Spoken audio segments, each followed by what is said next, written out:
Bonjour et bienvenue sur Ecomap, l'échographie pratique, facile et surtout utile du médecin généraliste.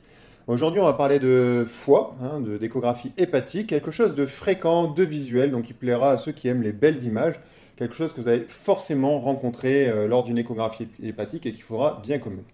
Alors, comme d'habitude, si vous aimez cette chaîne, eh bien, mettez-moi un like, abonnez-vous à la chaîne, mettez-moi un petit commentaire aussi, c'est très encourageant, j'adore lire vos commentaires, et puis si vous avez des questions, surtout n'hésitez pas.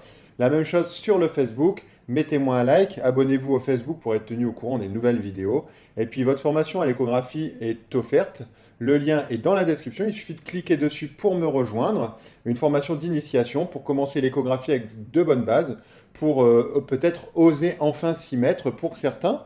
Et quand vous allez voir ce genre d'image, eh ben, j'espère que ça va vous donner envie de découvrir le monde absolument merveilleux de l'échographie.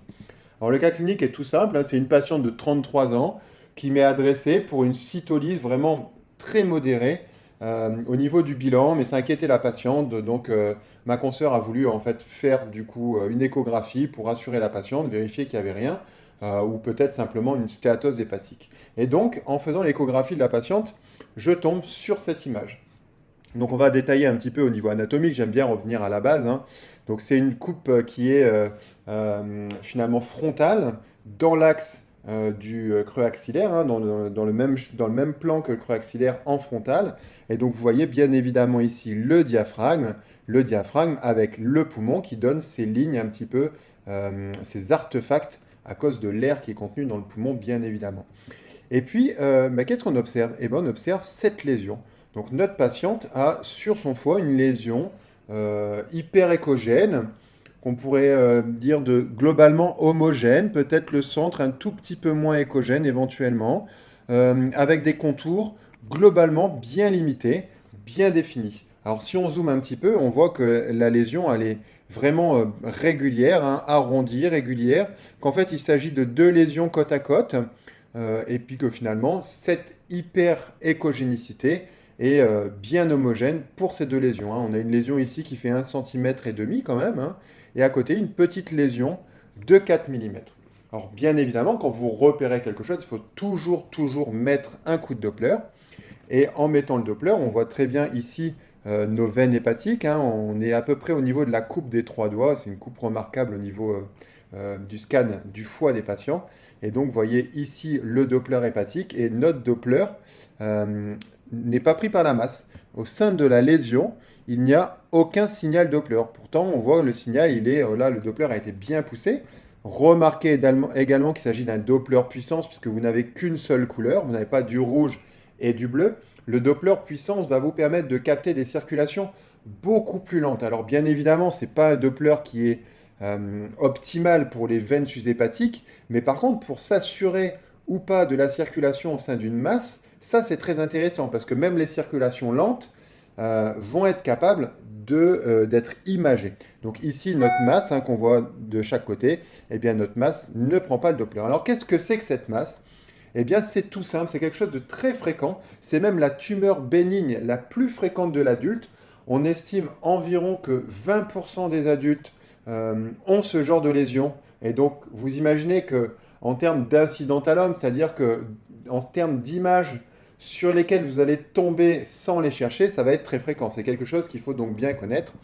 Il s'agit d'un hémangiome hépatique. Alors, ce sera toujours une lésion hyperéchogène qui peut, attention, parfois apparaître hypoéchogène sur un foie très stéatosique, ce qui n'était pas le cas de cette patiente, mais retenez surtout qu'il s'agit d'une lésion hyperéchogène, hein, on dirait une lésion en tache de bougie sur le foie, hein, on voit très bien. Les limites sont toujours nettes, les limites sont nettes et bien définies.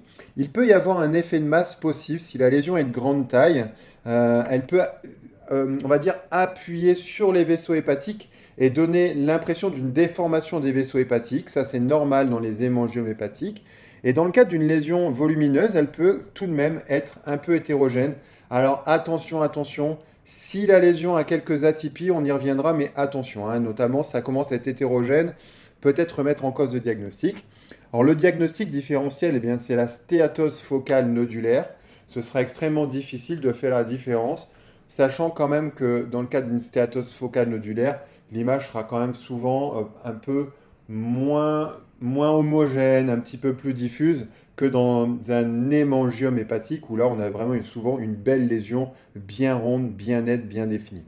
Ce qui est très étonnant, on le verra tout à l'heure, c'est qu'il y a un renforcement acoustique postérieur qui est paradoxal pour une lésion finalement quand même tissulaire et en plus pour une lésion hyperéchogène. C'est rarissime d'avoir un renforcement postérieur sur une lésion hyperéchogène. Habituellement, ce sera plus les lésions finalement hypo ou anéchogènes, donc plus liquidiennes, qui vont vous donner un renforcement postérieur. Donc ça, c'est quelque chose qui est très intéressant pour un petit peu appuyer le diagnostic d'hémangiome. On le verra en dynamique tout à l'heure. Et puis, ce qui est paradoxal également, c'est que c'est un hémangiome, donc c'est une lésion qui va être vasculaire, qui va être composée d'un nombre incalculable de capillaires, mais qui pourtant ne prend pas le Doppler. Eh bien, c'est très simple, c'est parce que la circulation au sein de ces microcapillaires, elle est tellement faible et tellement lente qu'elle est proche quasiment du zéro, et même le Doppler puissance ne peut pas imager cette microcirculation. Donc voilà, un deuxième point paradoxal qui va appuyer votre diagnostic, parce que si la lésion prenait le Doppler, il faudrait penser à quelque chose d'autre, notamment en contexte de cancérologie, avec là, il faudra avoir vraiment la certitude diagnostique absolue, puisque en cancérologie, il y a quand même un gros risque de passer à côté de quelque chose finalement de malin, et l'hémangiome hépatique va être la cause la plus fréquente d'erreurs diagnostiques dans un contexte de cancérologie. Alors en dynamique, ça donne quoi? Eh bien, on va scanner un petit peu le patient et vous voyez ici en dynamique, on a notre lésion. Hein, voilà, un petit peu, on la voit très très bien. Donc vous voyez qu'elle est nette. Et puis vous voyez la deuxième apparaître à côté. Hein. On voit bien qu'en fait il s'agit de deux lésions.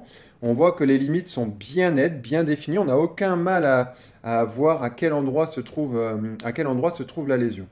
En termes de rapport, eh bien, en termes de rapport, on peut dire qu'elle se situe, on va dire, à peu près dans le plan des veines sus-hépatiques, mais pas loin non plus des vaisseaux portes, hein, qu'on voit un petit peu de temps en temps apparaître. Donc on est un petit peu entre les deux. En tout cas, on est entre deux veines hépatiques. On verra tout à l'heure que ça va être important pour caractériser un petit peu la lésion. Remarquez également ici un renforcement acoustique postérieur. C'est léger, on va faire défiler un petit peu l'image, on va voir si on arrive à le mettre un petit peu plus en évidence. Voilà, là c'est pas mal, on le voit un petit peu plus, on voit ici le renforcement postérieur. C'est léger, il faut avoir l'œil, mais bien souvent en échographie, de toute façon, il faudra avoir l'œil hein, si on veut mettre en évidence. Vous voyez ici, là encore, le renforcement postérieur. Donc, c'est des petits signes discrets, mais c'est des petits signes qui peuvent appuyer votre diagnostic. Donc, ça vaut le temps, ça vaut le coup de prendre le temps un petit peu d'essayer de les mettre en évidence, de les rechercher, puisque bah, quand vous avez une certitude diagnostique sur ce genre de lésion, eh bien, c'est très intéressant pour votre patient. L'histoire s'arrête là. Il n'y a pas de nécessité de réaliser une biopsie, il n'y a pas de nécessité de réaliser un scanner, par exemple, injecté. Donc voilà pour un petit peu le dynamique. On voit encore un petit peu ici le renforcement postérieur qui est discret. Alors où se trouve cette lésion? Parce que bien souvent quand on trouve une lésion, enfin je dis bien souvent, mais en fait systématiquement, il faut quand même être capable de dire, eh bien, hémangiome hépatique du secteur X. Eh bien, nous on a une lésion qui est entre les deux veines sus-hépatiques. Donc on n'est pas très loin des veines sus-hépatiques et on tombe entre les deux. On est aussi globalement assez proche quand même de cette branche portale. Hein. Eh bien, la lésion va se situer quelque part ici. Et donc, vous voyez que c'est une lésion du secteur 8. Alors, c'est impossible à retenir, en tout cas pour ma part. Il faut trouver des repères. Donc, par exemple, si on se trouve du côté droit de la vésicule, eh ben, on sera sur le foie droit. Donc, on sait que sur le foie droit, eh bien, c'est ces cadrans-ci. Si on se trouve du côté gauche de la vésicule, on sait qu'on sera plutôt sur ces cadrans. Si on se trouve au niveau d'une veine hépatique, eh bien, on pourra se baser sur la veine hépatique pour pouvoir localiser la lésion, ou alors se baser sur éventuellement une branche portale.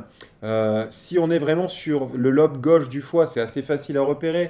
Eh bien, on arrivera sur une coupe à savoir si on est plutôt en haut ou en bas, donc pour pouvoir donner un petit peu le secteur. Donc, vous voyez, il y a des petites astuces pour trouver le secteur. Je pense que je ferai une vidéo prochainement sur la sectorisation hépatique parce que c'est quand même sympa de pouvoir dire, eh bien, voilà, on a une lésion dans tel secteur, une lésion dans tel secteur.